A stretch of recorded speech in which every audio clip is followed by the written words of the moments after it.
Sebuah film tentang uskup pribumi pertama di Indonesia baru-baru ini diputar.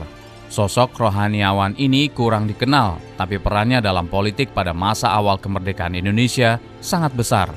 Film ini sempat menjadi kontroversi di dunia maya karena dinilai akan mempengaruhi iman seseorang jika menontonnya. Benarkah demikian?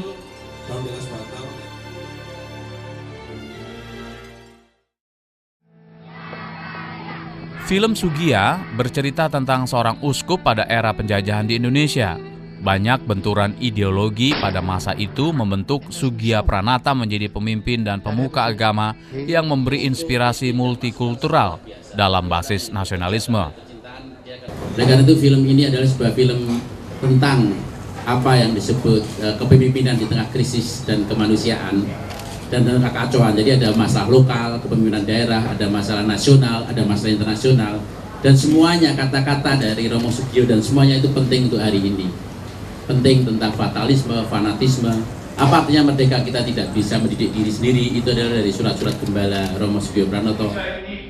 Perjuangan dan kepemimpinan tokoh Soegiya Pranata dalam film ini menjadi figur yang relevan dengan kondisi saat ini, bahwa para pemimpin negara harus segera menyelesaikan masalah multikultur di masyarakatnya. Bahasa Jawa. Jadi bagaimana pewartaan Injil dalam konteks budaya. Soegiyo menganjurkan kebudayaan. Soegiyo menganjurkan bahwa gereja-gereja harus inkulturasi, maka dia mengirim Romo Mangun untuk studi, belajar untuk arsitektur supaya nanti gereja itu tidak gotik.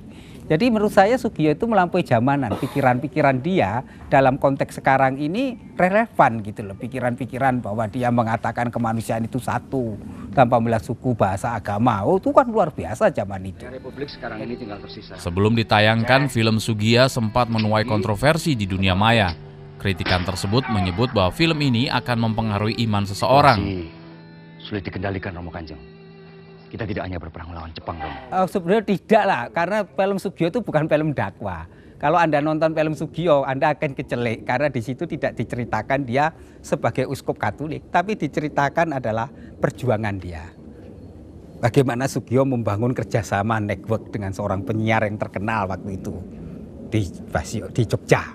Dan itu dikenal publik di Semarang kan, bagaimana dia mempengaruhi gerakan untuk gencatan senjata ketika terjadi perang. Bagaimana dia membuka blokade. Dan itu menurut saya ini film perjuangan. Jadi ini film bukan film propaganda, tapi justru menjadi satu pelajaran bagi kita bagaimana menempatkan agama secara sempurna tanpa sedikit pun mengurangi rasa nasionalisme. Budayawan Djaduk Ferianto menanggapi kontroversi pemutaran film Soegiya sebagai hal yang naif. Djaduk Ferianto berpendapat bahwa ini bukan sekadar agama dan keyakinan, tapi menitik beratkan kepada jiwa nasionalis umat beragama dalam membangun toleransi. Tapi ternyata ketika memaknai bahwa ada satu perbedaan, kita diingatkan Soegiyo Pranoto juga menghargai sebuah perbedaan. Dan perbedaan itu menuju yang terbaik. Penggal dulu kepala saya. Film Soegiya menjadi sebuah media karya di mana kebebasan dalam ekspresi berkeyakinan mendapat ujian.